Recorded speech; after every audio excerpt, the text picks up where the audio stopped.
नमो विष्णुपदाय कृष्णपृष्ठाय भूतले श्रीमते भक्तिवेदांत स्वामी इति नामिने नमस्ते सारस्वती देवे गौरवाणी प्रचारिणे निर्विशेष शून्यवादी पाश्चात्य देशधारिणे जय श्री कृष्ण चैतन्य प्रभु नित्यानंद श्री अद्वैत गदाधर शिवासादि गौर भक्त वृंदा हरे कृष्णा कृष्ण कृष्ण हरे हरे हरे राम राम राम हरे हरे वाञ्छाकल्पतरुभ्यश्च कृपा सिन्धुभ्येव च पतितानां पावनेभ्यो वैष्णवेभ्यो नमो नमः.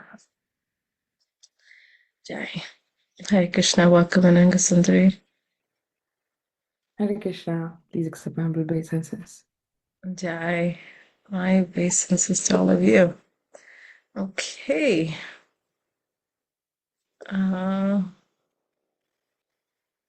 Here it is. Okay, so we're almost going to finish Bhishma Dev's prayers and then actually start hearing Shukdev Goswami speaking, of course, through Sutta Goswami. And we'll talk about it when we reach there. But, does anybody have a little recall of what the overall theme of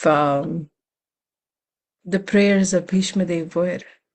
And I was having a little conversation with Ananga Sundari yesterday, and she was, she heard the recording and she was reflecting. But does anybody else remember the theme of something that stood out from all the prayers? Hare Krishna Dula. I just happened to see you.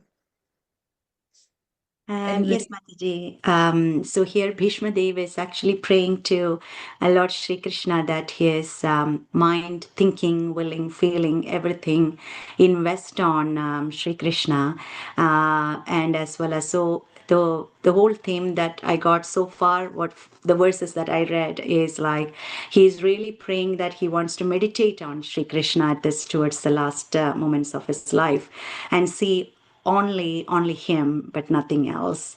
So he is praying, he's seeing even the details like the yellow dhoti, the yellow color dhoti and everything. So that's a theme that I got. Yeah. And one important, I think one really caught my attention was like he is calling Sri Krishna as the leader of devotee in the first verse, and leader of devotee. Then I started thinking that what are the leader do? Leader protects, leader directs and give directions, and also leader empowers, right? So Sri Krishna being the leader of the devotee, Srila Prabhupada mentions in the purport that he directs the devotee. For the non-devotee, he is there as the Paramatma, and he gives sanctions the desires and also witnesses, but he doesn't really give the directions to go back to Godhead. So that really stood out for me in the first verse. Beautiful. Beautiful. I love the leader's, interpretation of actually taking it to that depth as well. And for me too, it's really stood out as how he was describing the Lord, almost like a lover, because his rasa is chivalry, fierce. And that continues into this particular verse as well. Oftentimes we see that, we say that we're actually preparing for our final lesson, which is death. But we're doing so many things. So there was a devotee that once asked me that, it feels like, I'm not really preparing for the final lesson. My mind is engaged. I still have to do management of the temples. I'm not thinking about dying or meditating on Krishna or something like that. And we have to understand how Prabhupada has designed our day as devotees when we have, at least 1.5 hour of chanting. We have absorption, and he requested us to keep that as an exclusive activity. Even though when we're not physically or, very, very right there thinking about Krishna while we're doing our services, It's easier to do when you're doing deity worship, right? Your mind is completely, Krishna's present in the form of the deity, and when you're doing deity worship. But when you're doing management, when you're sweeping the temple, or when you're maybe designing the website for the temple, or doing things that is not directly connected to the form of the Lord, or you're able to meditate, sometimes devotees may feel, but that's not really true, because that's why Bhishma Dev's prayers over here, it tells us that now, I've done all of these things, but now is the time for me to give up my body. And now I don't want any extra drama. But thinking, willing, and feeling, I just want to focus on your form that is present right before me. So the Lord somehow makes himself present. And from him comes remembrance, from him comes forgetfulness. So right at the time, if we're sincere, he will appear either in his physical form uh, or complete vision before we leave our body. That much faith a devotee should have, that if I'm continuing in the process, there's a beautiful pastime of Prabhupada. He actually told his disciples that you need to be 100% Krishna conscious if you want to go back home, back to Godhead. And most of the devotees in the room, they started to look at each other, and Prabhupada realized they were feeling very discouraged. 100%. Like, he in fact went to say that if you're attached to even one rasgulla, you will have to come back. And devotees were like, oh my God.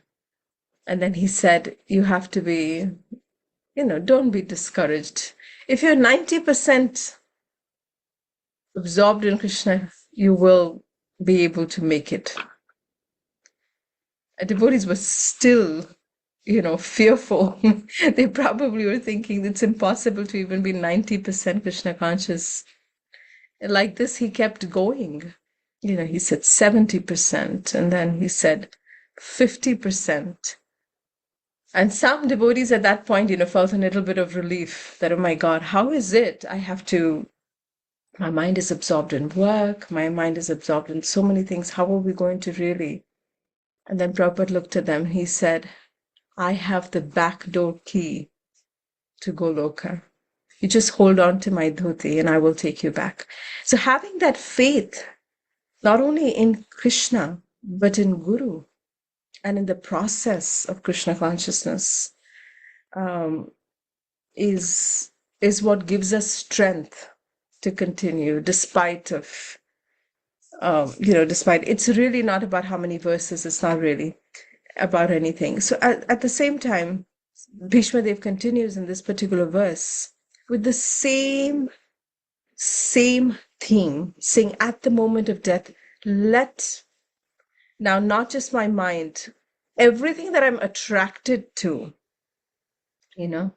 everything, let my attraction be to Sri Krishna. Just like, can you see a parallel in Queen Kunti's prayers? She also talks about attraction. Why? She talks about natural attraction, like the river flows to the sea. Yes, the river flows to the sea. Nobody tells the river that you have to flow to the sea and you have to do it in this way and you have to chant like that. No, it's natural. Naturally, the river flows to the sea. Similarly, here, saying, let my ultimate attraction be to Sri Krishna. Concentrate my mind. Now, in Queen Kunti's prayers, however, she was thinking of Krishna in, as a savior coming to save, her family. Here, Bhishma Dev's mind is totally mesmerized with Krishna's form as a chariot driver of Arjuna. And it's amazing if you think that Arjuna didn't have that vision as much because he was sitting behind. But it was the people on the other side that actually had the vision of Krishna as the charioteer of, and especially Bhishma Dev, his mind was completely absorbed. That's what he's requesting, that may my attraction be upon the chariot driver of Arjuna, who stood with a whip. Now he's going to details about what he's carrying, with a whip in his right hand and a bridle rope in his left, who was very careful to give protection to Arjuna's chariot by all means. Those who saw him on the battlefield of Kurukshetra attained their original forms after death. So, the very goal, in fact, well, for devotees, the goal is not just to see Krishna at the time of death, but to have complete absorption. But, it's things that we aspire for, to have the vision of Krishna in front of us at the time of death. Everyone in Kurukshetra had that. And everyone were able to attain what? Their original forms. There is so much discussion whether what kind of forms we have in the spiritual world. But Prabhupada here, in the translation, he very clearly mentions that original forms are achieved. Of course, it's just similar to what I have mentioned here. I did mention that, Bhishma Dev's devotion is spontaneous. And to reach that stage of spontaneity it takes so much of work. It takes understanding the process. How many of you all have seen the blossoming Bhakti Lata tree? Have I shared that before? You've seen it? Yeah, it's one of the most beautiful. I have it always on the side of my, study table, but I can take a picture of it. I don't know if I did already. It's probably the first thing I do.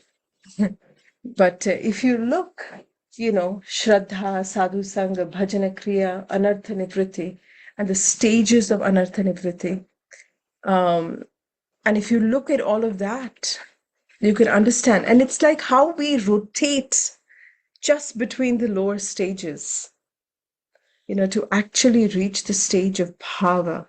Prabhupada mentioned to many devotees that Mother Yamuna, when she sings, there were some sannyasis that say, Prabhupada, I don't think she should sing.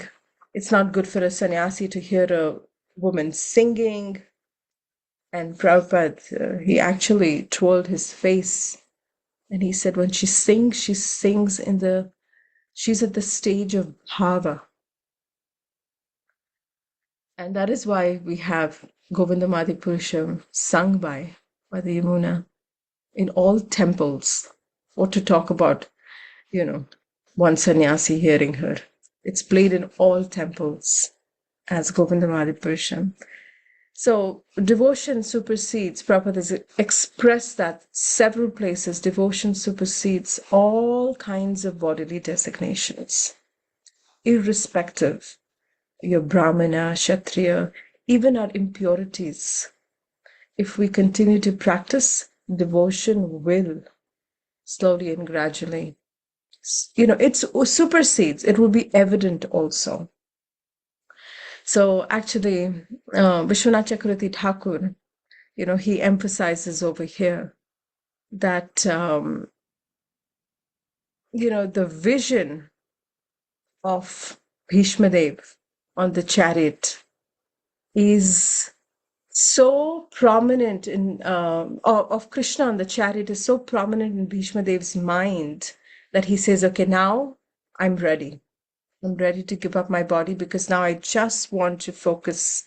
Now I just want to be attracted also to nothing else but, and imagine this is a man who is sitting on who's laying down on a bed of arrows. Even that picture, I was looking at the picture that the Prabhu chose for the PowerPoint, and I was thinking, oh my God, just look at the number of arrows one splinter and our mind is all overwhelmed. But this is the kind of focus. We're getting an opportunity with all our obstacles to remember Krishna in spite of our obstacles and in spite of our calamities. We don't have to have our home burned down or our children being tried to kill. These little obstacles that come, somehow we manage and we think of Krishna. We keep redirecting our mind to Krishna. Similarly, in this verse, let my mind be fixed upon Krishna, whose motions and smiles of love attracted the damsels of Braja. The damsels imitated the characteristics of movements of the Lord after his disappearance from the Rasa dance. Now, not only that's why Prabhupada says that Bhishma Dev, even though he was seeing him on the battlefield, he had that emotion of, a lover. Because he's actually, now you'll start seeing that connection, because he's talking about this fierce fighting form, but then he's connecting it with just like the gopis see Krishna, and just like the movements of how Krishna's dancing is attractive to the gopis, how Krishna is actually maneuvering the chariot. Bhishmadev is comparing between the two. And I was finding that very strange. But how can the dancing movements of the Lord be similar to him actually like tending and beating the horse? I heard in one of the lectures that usually the person who's on the chariot, while he's in a battlefield, he doesn't have time to speak. It's so fierce and it's so fast moving. They kick the charioteer. If he wants to go left, he'll kick the charioteer on the left side. And that's how they move. Just imagine, the Lord actually. And similarly, when you have a loving relationship with someone, especially in a parmor, you don't think about how you're touching a person, whether you're touching with your feet or you're touching with your hands or how you're touching. It's a similar kind of a similar kind of relationship. You can get away with a lot, right? So yeah, Prabhupada, in the purport, this point really stood out to me. He says, by intense ecstasy in loving service, the damsels of Rajabhumi attained qualitative oneness with the Lord. Very significant. Nobody can be quantitatively equal to the Lord, but they attained qualitative oneness with the Lord by dancing with him on an equal level, embracing him, smiling and joking, and looking at him with a loving attitude. So qualitative oneness. If you read the qualities of a Vaishnava, there's 64 qualities. This one has 50 qualities that are in Krishna. Almost 50 of those qualities are in Lord Shiva. And you'll keep seeing that, great soul also has so many qualities. So over here, qualitatively, if we can have all the qualities that Krishna has, not quantitatively. We cannot be the most of anything. We can have renunciation. We can have beauty. We can have, all the 6 opulences, but in minute quantity, right? Vishwanath Chakravarti Thakur, in this particular verse, Krishna became complainant by the offering of the qualities of the gopis, who responded in harmony, blinded by the increase of great prema. They needed no practice or teaching. They simply attained their own extraordinary qualities, unlike Arjuna. Why Vishwanath Chakravarti Thakur says unlike Arjuna? Because here Vishwanath Chakravarti Thakur very importantly also emphasizes the higher rasa of Parmar. And he emphasizes how Arjuna is in Sakhya Bhav. Now, when Arjuna's relationship with Krishna was also of great attraction, but in Sakhya Bhav. He did have a relationship with, in Parmar, and it's not important that, we have to always have one particular kind of relationship with Krishna.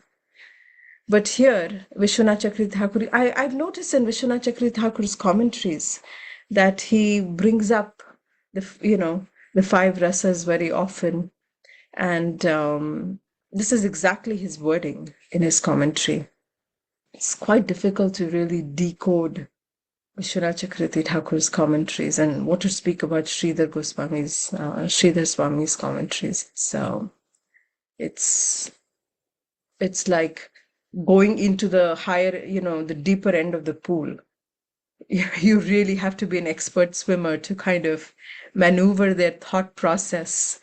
They needed no practice or teaching. They simply attained their own extraordinary qualities, which Srimad Bhagavatam did the gopis read. That's what he means here. Which verses did the gopis learn? Prabhupada emphasized they were simple cowherd women, but they had natural attraction for Krishna. And Prabhupada mentioned so many times that they have already done all of this. It's not necessary for them to do this now. They've already learned all of this and progressed into being what they are, the great mystics. So similarly here, they needed no practice or teaching. They simply attained his own extraordinary qualities, unlike Arjuna. Arjuna probably had to put his mind. Bhishma had to put his mind. He had to put effort. But the gopis was truly natural flowing attraction towards Krishna. They couldn't help themselves, to put it that way. It's like sometimes when you really, really like someone, you can't help yourself wanting to be in their presence, talking about them. You just find, I have that experience whenever I'm with Madhmalati. It's like I'm infused with thinking about Srila Prabhupada. No matter what she does, she brings Prabhupada in the middle of, like, there's no no conversation about Prabhupada, but she somehow manages to bring Prabhupada, and I feel that, oh my God, her mind just naturally flows to Dhruva Smriti. We spoke about Dhruva Smriti earlier. Okay, so in this particular verse, anybody has anything to add? Please, you can share, and you don't have to even wait to raise your hands. Now he's talking Mataji, about. I just wanted to share one quick thing that you also Yeah. shared in the last two classes. Um, it's um, it's very interesting how Bhishma Dev's relationship with Krishna, although in Virya Rasa, still has this element of still has this intimacy element, right? And I was just thinking like how gopis, and Prabhupada is mentioned in one of the purports where he's saying that as gopis love Krishna like Shama Sundar, his love for Parthasarthi is almost similar. He's the same Krishna.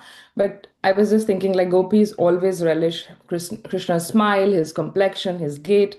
But also in one of these prayers, Bhishma Dev he's also relishing the dust covered Krishna, his garments flying, he's perspiring, but in a way that he's relishing like the gopis are loving. So I found that similarity as well between Yes. gopis Gopis finding Krishna's smile and his gait, and also Bhishma Dev, Yeah.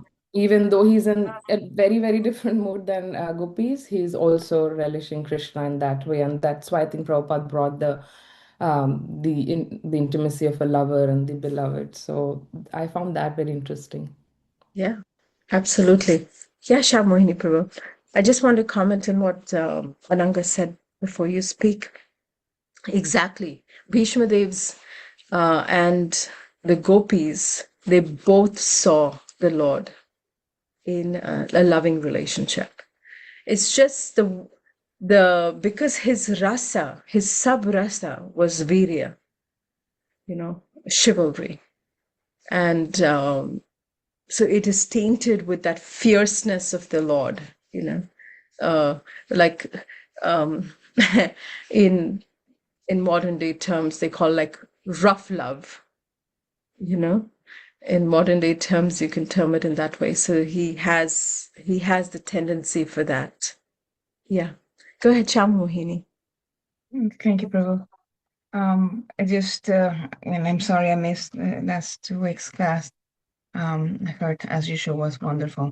But seeing, Kunti Devi and Bhishma, how they show us how to remember in Krishna, seeing Krishna at the center of every circumstance. Kunti Devi remember Krishna through suffering and or sanctity, right? Well, but Bhishma Deva remember him at the moment of death, although he knew of his of who Krishna was or is. And in the prayers, they remind us that very important instruction by Srila Prabhupada, right? Always remember Krishna, never forget Krishna. So it's not merely a principle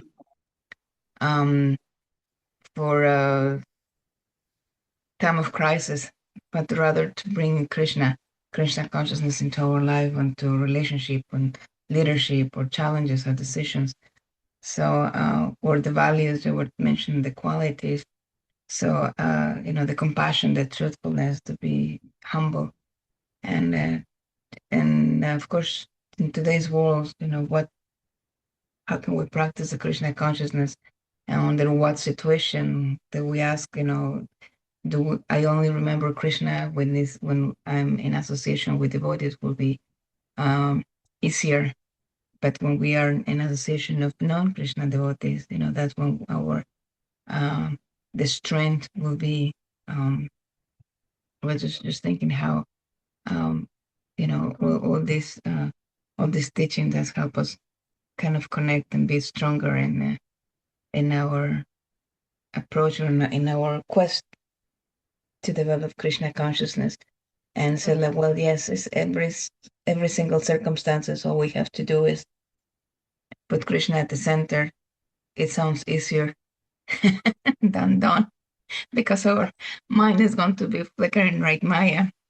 But at the end, I think Sri Prabhupada said, right, Maya knows who wants to serve Krishna and who wants to give him headache. Yeah.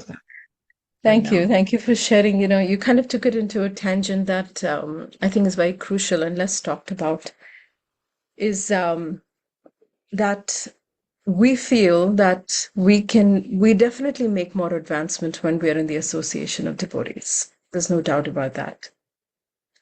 But when we're in the association of devotees, sometimes it becomes even harder to remember Krishna because we become so overwhelmed with what this one said to me and what that one said to me and how we managed with this and how this one did not even say Hare Krishna to me uh, and so many other things, and our mind becomes so absorbed that pretty much there is no room for Krishna to overtake our mind and consciousness.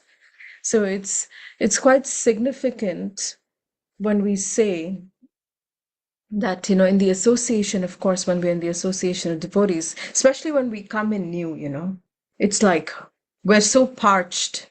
It all feels like let's soak it all up. And as we start feeling the joy, there's always a high point, and then we say, I every year in my offering to Srila Prabhupada on his appearance or disappearance day, I always say that let me rejoin ISKCON every year because I wouldn't survive if I didn't rejoin, if I didn't mentally feel like I rejoin ISKCON every year. You know, the problems with an institution, the problems with personalities, the problems with management would just completely devour our faith and any attraction that we've managed to develop in Krishna consciousness. So it's so important to continuously remind us of what our goal, why did we join in the first place? And similarly, yeah, Nitya Kishori has her hand up. If I can just complete this chain of thought. And, so it's so important. And similarly over here, the relationship of Arjuna and relationship with Krishna is quite strained. Technically, if you see between Bhishma Dev, he chose to be on the other side. He didn't listen to him. It's kind of quite estranged, and still in the heart, he was never away from him. And so similarly, we have to find things that can strengthen our faith. Yes, Nitya Kishori. And I'm going to share something that I was working on last night about, I was going to speak on Lord Balaram in a smaller group. And I was putting together some points, and something really beautiful struck to me, and I'll share that in a minute, but I want to hear from Nitya Kishori. Please go ahead and share, no problem. No, I it's can going to offer take you. the whole chain of thought to some other place. Go ahead. Okay. On that line, yesterday Padmanayana Prabhu was here from Mayapur. He was at our home, and he spoke so well about the intricacies of love for Krishna. And towards the end, we had discussions, and questions came up with education because he's the education person, right? So he was saying, just give up everything else and just go back to education. we need that. Like management is like, it's a headache. Don't take up management. Don't do this. Don't like, just forget everything and focus on the future. And that really stuck me because that it's close to me because I'm a former teacher as well. And I thought by teaching children, we learn so much, and we get closer to Krishna. But being on management, it's just one headache after another headache, and it's like never ending. So when you're saying about that, that's what stuck to me. Jai. However, I would never recommend you to give up anything. But I would say take on more, because that reminds me, whenever I have these headaches, it reminds me of the beautiful pastime of Narada Muni. He went to all the devotees, and he said, Krishna has a headache, and the only thing that can cure him is the dust from the feet of a devotee. And he goes to so many devotees. He goes to the sages. He goes to the great devotees, and there's a whole list of names that he goes to, and say, just give me some dust, because if Krishna applies that dust of the Vaishnava or devotee on his forehead, his headache will be cured. And they says, are you kidding me? How can we? How can we do that if our feet dust is applied on the Lord, we'll suffer in hell forever. And the gopis don't even take a moment to think. They said, yeah, take how much you need. Take what you need. But Krishna's headache should be cured. So if you think, whenever some inconveniences come in our life, in management, in our service, always think that it's you're trying to cure the headache of Krishna, and we're willing to suffer through whatever it takes. We have to roast in the heat to actually become shining jewels. There's no other way. We should be willing to undergo whatever it takes to be purified. And sometimes we can make a lot of progress being in roles that are difficult. But of course, have a balance, you know. And now I can easily connect what I was thinking. So I was just writing down, what the meaning of the word bala means. Bala, Ram. Bala means strength, right? And Rama means complete. It means, enjoyment, right? What kind of strength is Baladev actually representing, or Balaram actually representing? Is it the physical strength? Is it the strength of, of continuing devotional service? I was actually writing down that the Bala that I desire or I'm praying for from Balaram is that in spite of adverse situations, let my faith be strengthened. Let me have the strength to continue with my spiritual practice in spite of health challenges, in spite of mind challenges, in spite of, any kind of circumstances. Let me have the strength to have faith in spite of my mind telling me that, everybody in this material world exploits others. Let me have the faith, that strength to continue with devotional service, the strength to have your mind judge what is going to help me in my spiritual practice and what is not going to help me in my spiritual practice. The strength to actually find the right association that's uplifting, that's engaging. The strength to do the right thing, irrespective of it being difficult. What strength does Balaram actually represent in your spiritual life? And similarly over here, the strength to do, their goal of the gopis was very simple. They didn't care. They wanted to give pleasure to Krishna. Their pleasure was absolutely not on their mind. So it did take them time to even they're like, doesn't matter. Hell, so what? No problem. We'll live through it. But Krishna should not have to suffer even for a moment. That's the quality of a devotee. Take any kind of inconveniences. If Srila Prabhupada did not take the inconvenience of traveling across, oceans to be here for us, to spread Krishna consciousness, it was impossible. And not only that, even after establishing the movement, if you read Leelamrit, it's like overwhelming. I almost sometimes feel that Prabhupada lived a life like Bhishma Dev. There was a time in ISKCON when his disciples started to preach against Prabhupada, and they wanted to take over ISKCON and throw Prabhupada. If you read Leelamrit, there's like 4 chapters describing that phase where the disciples say that let's remove Prabhupada. This old man doesn't know anything. And can you imagine like what it was going through, and he was compassionately dealing with them? That's management challenges, So over here, similarly, in this particular verse, if we continue, Bhishma Dev is now thinking about the humility of Krishna.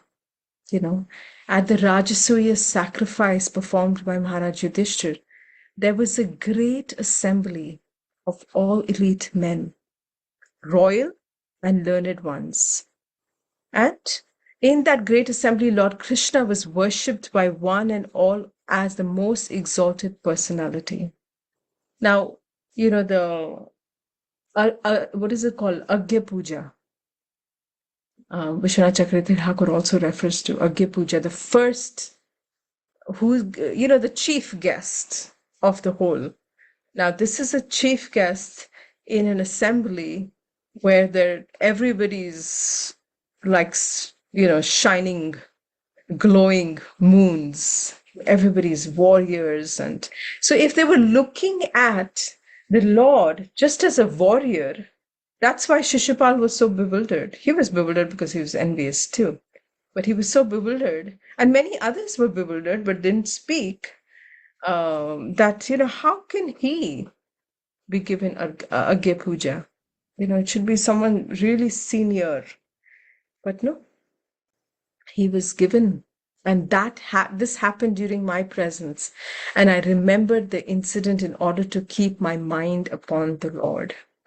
So now, not only he has that vision, he has the vision of the Lord now being worshipped. Yes, the Lord fighting and the Lord being worshipped. So his activities, he spoke about his beauty. He spoke about his activities on the chariot. He kept mentioning that my mind be absorbed.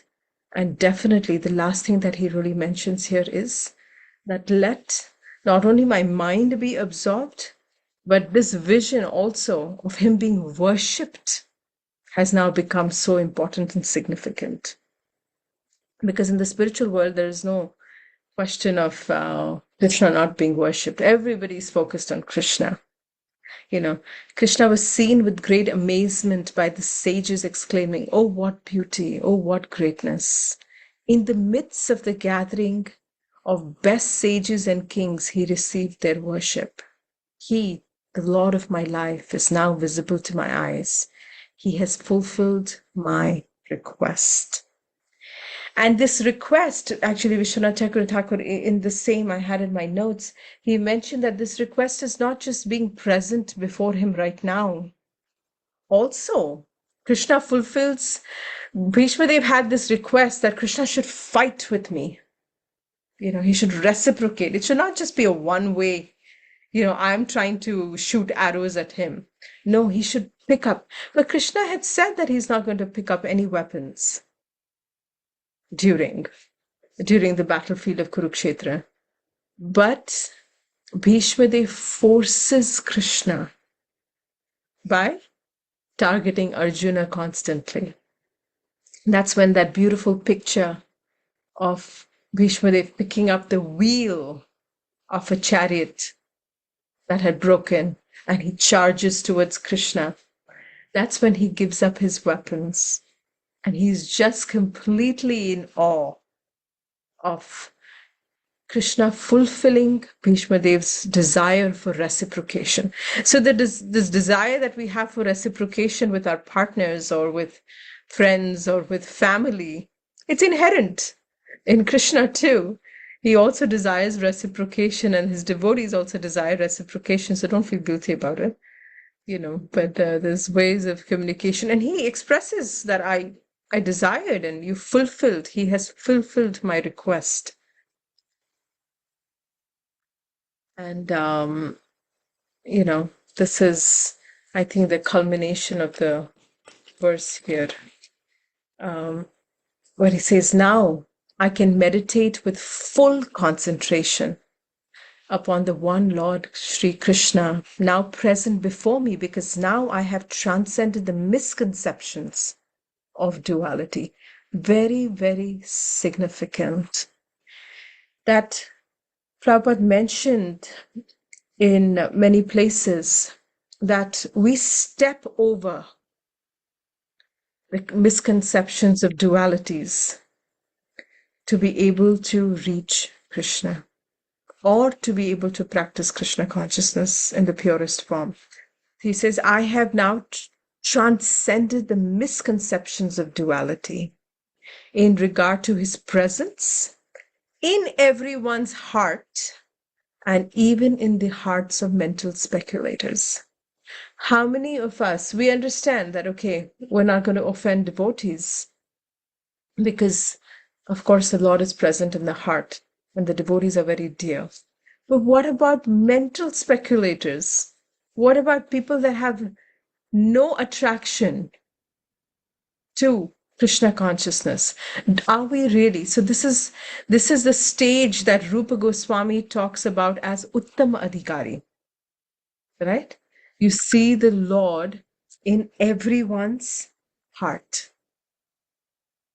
Yes, you're seeing the Lord in everyone's heart, and he says that now I can fully concentrate upon the Lord, because now I'm able to see the Lord in everyone's heart. I've risen above the dualities. I'm not seeing this person as so and so. I'm able to see the presence of the Lord within their hearts. Even the hearts of mental speculators, he is in everyone's heart. The sun may be perceived differently, but the sun is one. So, Prabhupada emphasized, and actually Rupa Goswami mentions in Bhakti Rasamrit Sindhu too, that for the purpose of preaching, a devotee steps down from the stage of Uttam Adhikari to Madhyam Adhikari, for protection. Because if you saw the Lord in everyone's heart, then there is no limitation for you to even go approach a tiger, a lion, because the Lord's presence. And that's what Chaitanya Mahaprabhu expressed in Jarikanda forest, right? He had the animals dancing irrespective of their natures, but that's Mahaprabhu. But for the protection of the devotee also, you're able to have some sense of duality, some judgment, and it's important to survive, to have, what I should associate with. That means we would hang out with drunkards, we would hang out with Mayavadis, and we should be able to see the presence of the Lord in their hearts. And, so here the definition of mental speculators are people that have nothing to do with Krishna consciousness. They're just mental jugglery. But to protect our own self, because we're not strong enough, we don't have as much immunity, we're not so vaccinated, we need to be in the stage of Madhyam Adhikari. But however, at this stage, Bhishma Dev, towards his end of his life, he says, now, finally, I can meditate with full concentration upon that one Lord Sri Krishna. This is going as narrow as you possibly can.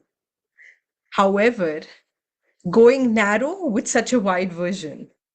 How paradox it is, right?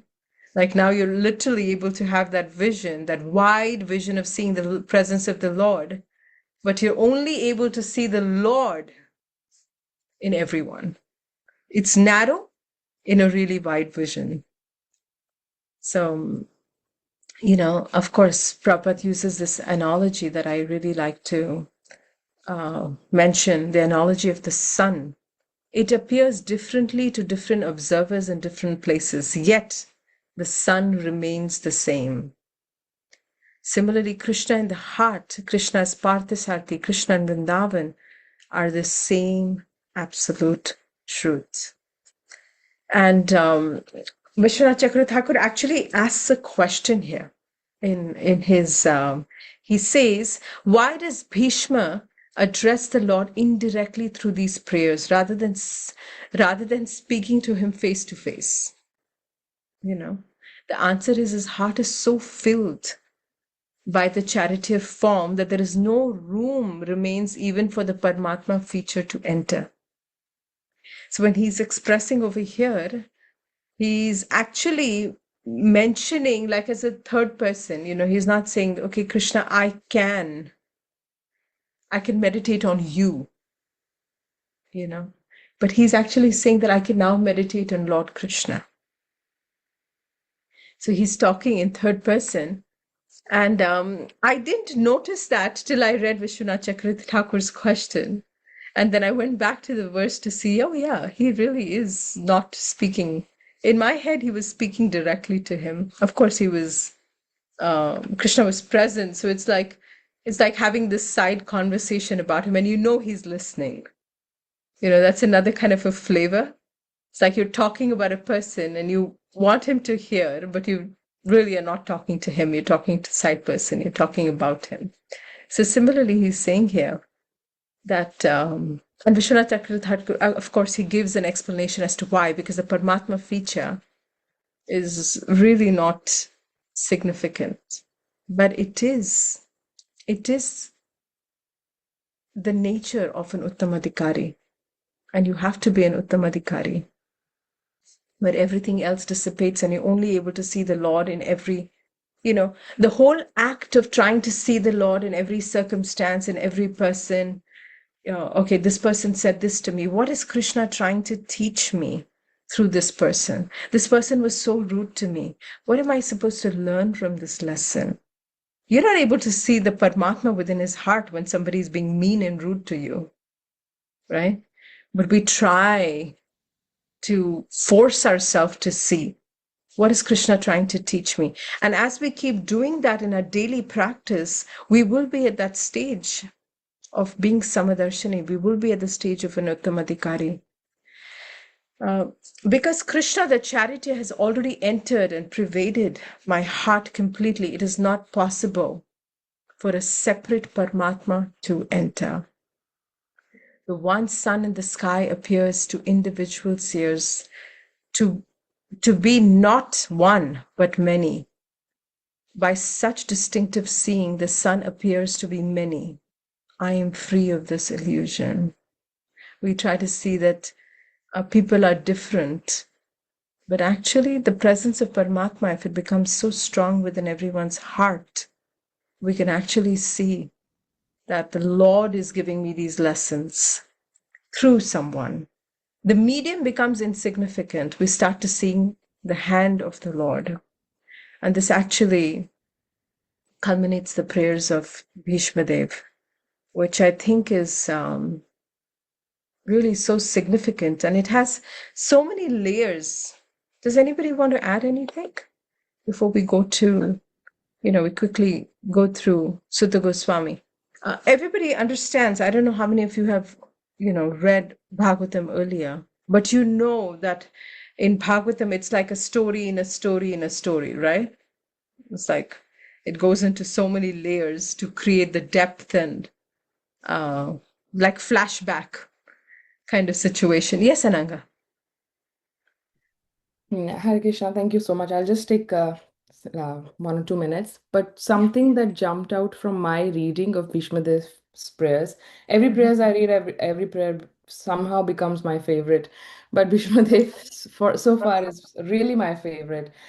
I remember in the first class, Oh, wait Mataji. till you read, the Venu Gita and Oh yeah, oh, anyway, we're not doing Gitas this time, but oh my God, it's like beautiful. I'm reading Gitas this time, so it's like Yeah, mesmerizing. Go ahead. they are.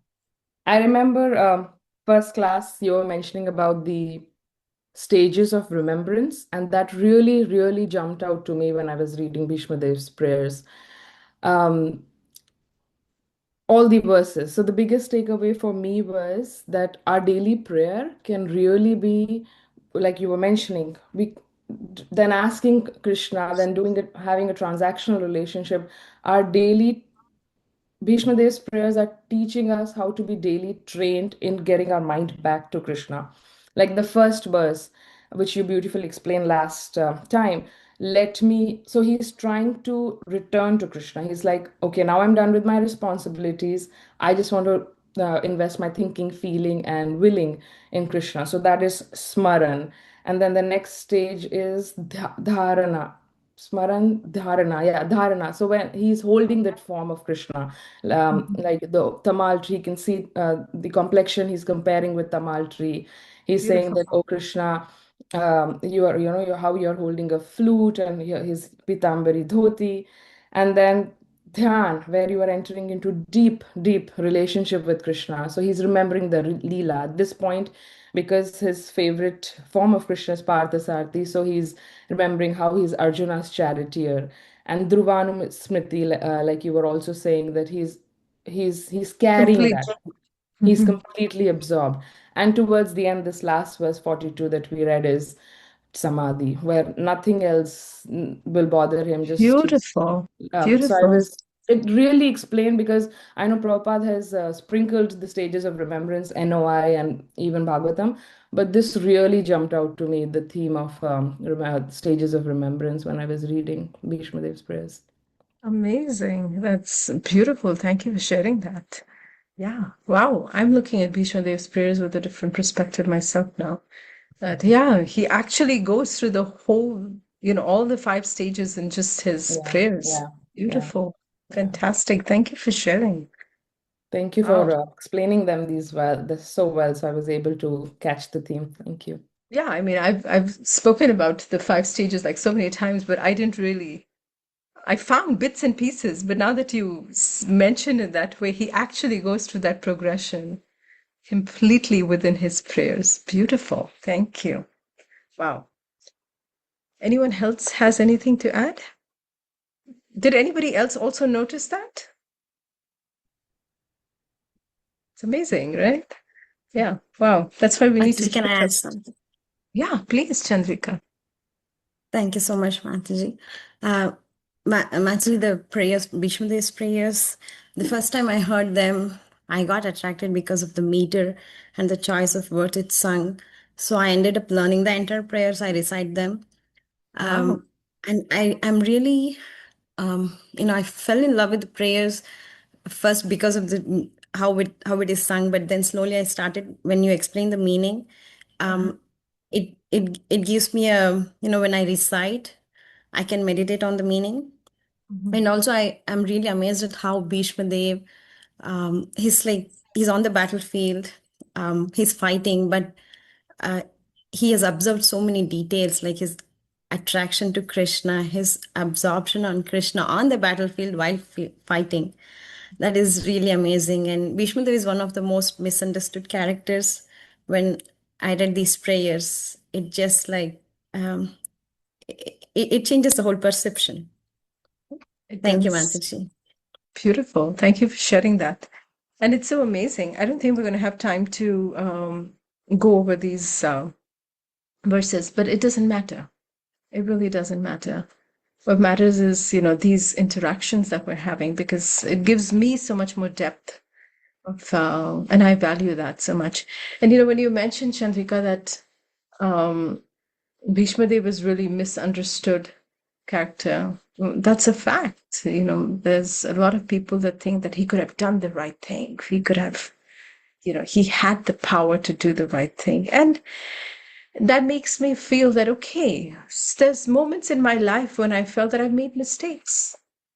I could have done something differently. And you can kill yourself with shame, or you can kill yourself with feeling that you're incompetent. But bhakti is beyond all of that, because we do make mistakes. And in spite of Bhishma, they've made mistakes, even in the chose to be on the right. It's not that he couldn't choose. Prabhupada explains in so many places it was because he was attached to, the kingdom, and he was attached to doing this, or he was attached, that had layers of, some sort of attachment. But when you read his prayers, so it's when you see the struggle of such a great person, and you're able to see the kind of prayers and consciousness they have achieved, there's hope. There's hope for us. It's important to understand that even if we make mistakes, it's okay. It's fine. We can move on. We've all made mistakes, and we all continue to make mistakes. Don't beat yourself over it. Find a way to rise. Find a way to understand what that really taught me, and that there is hope always. And that strength, of course, definitely comes from Lord Balaram also. So maybe this Balaram Purnima, try to write a prayer to Lord Balaram.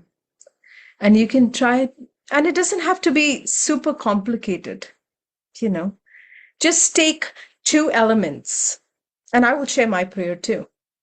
And if you feel comfortable, you can share your prayer too. And it doesn't have to be, if you can write details if you want, but it's more about the theme of prayer.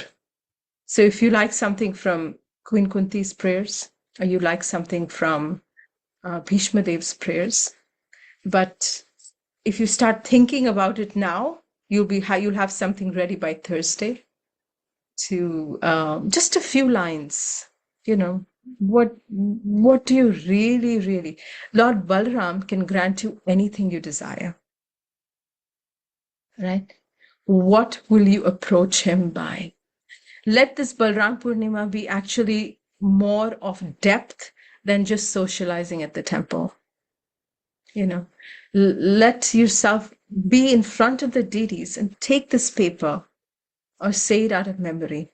You know, so many times I feel that devotees ask me to pray, or can you please pray for me? And when we use a word too many times, it kind of just loses meaning. It's like, yes, I'll pray for you. But do I really take the time to pray?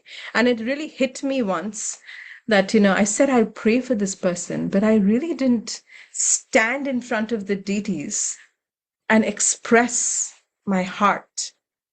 And it's so important to do that because Krishna is a person. If we're expecting our partners to come and express themselves to us, and we're expressing, just reciprocating, if I want to have a relationship, and I would really appreciate Shamohini's service to the ministry, I have to take the time to sit down and talk to her and express my feeling in my heart. So take that time to write something and really feel the presence of Lord Balaram in Shamohini. Hare Krishna Prabhu. Well, thank you very much. And Are you willing to do that first? Give me 1 second, Shamohini. Is everyone willing to do that? Yes. Okay, perfect. And I'll start with sharing my prayer. I have no problem sharing my prayer. And if you all feel comfortable to share a prayer, because when you start seeing elements of other devotees, how they're praying, that's what we're doing. We're seeing how devotees pray, and we're trying to see, oh, is this how you pray? And is this what really attracted these prayers? Made it to the pages of Bhagavatam for everyone to be inspired. And your prayers can actually make it to my heart for me to be inspired, in spite of this. Sorry, Shamini Prabhu, please go ahead. And then we'll stop with your comment. thank you, Prabhu. I'm just saying, I'm praying for others. This could be as simple as when we are offering arti or taking our day, right? Of course, there will be so many people that you want to pray for and you're praying for. And just like when you go for a priest and who's your gotra, your this, your that, there's a sabka parivar, right? Everybody, all the families. So in that way, it does, and I have felt making the difference when you pray for everyone, because everybody is always in need of prayer. If I'm in need of prayer, everybody's in need of prayer, whether they ask or not. But just kind of like planting some seeds, that tiny little seeds, because if we focus in our own things, on our own pains, our own things, we're going to go down. But if we said like, I pray for everyone, just please bless them, whether it's in world, whether they're Krishna devotees or not, anybody who's devoted to the Lord in any form, shape, it's there. Just make their faith stronger, and that will probably help us become more compassionate and more sincere towards the proper Krishna. And that's what I wrote, is like, do we really remember Krishna or just his name? And that came just after your comment, because that's true. Yes, we're kind of devoted, we talk about Krishna, but like Mother Isha, disciple of Srila Prabhupada, the one who actually transcribed Srimad Bhagavatam, she was from Boston, and she was a sweetheart. The worst thing that she will ever express was to this person or that person is heavily in Maya, please help them. She never said anything wrong. And on one Janmashtami, just to close it, one Janmashtami in Boston, devotees were running, back and forth, getting ready. And one devotee almost hit Mother Isha with the cart. And he was like, sorry, Mother. He says, but sorry, Mother, like, what are you standing here? Kind of move. And Mother Isha just looked at him to smile. The devotee says that was a piercing smile. And she said, "Did you remember Krishna today? Have you remembered Krishna today?" Hmm. And he said, like when the devotee was saying, "It's that common, it just make me feel is both guilty because I'm doing things for Janmasmi. Obviously, I should be thinking of Krishna, but I was not thinking of Krishna. I was thinking that this should be perfect, that should be perfect, but I was not connecting with Krishna until that very moment." So you are so right. So when we are with devotees, it should be easier than when you're with non-devotees. But then our actions should reflect whether or not we are remembering Krishna or we are not. Yes. Perfect. Well, let's remember that we're 9 minutes over, but and I really value your association. So thank you so much. But please, let's use this opportunity for Balram Purnima to focus our mind on prayer. And like Shamuhini reminded us that, are we really thinking of Lord Balaram then? In the midst of all the nice dress we wear and so much pompousness going on and devotees coming and speaking, and sometimes we're rubbing shoulders against each other and getting upset. And in all of the drama, is there room for Lord Balaram? And what do we really seek from our prayers from him? So with that thought, we'll stop here and we will continue next week. Jai. Thank you so much, everyone. Hare Krishna. Thank you, Hare Mataji. Krishna. Thank Hare you. Bol. Hare Hare Krishna. Krishna. Hare Hare Krishna. Bol. Hare Krishna.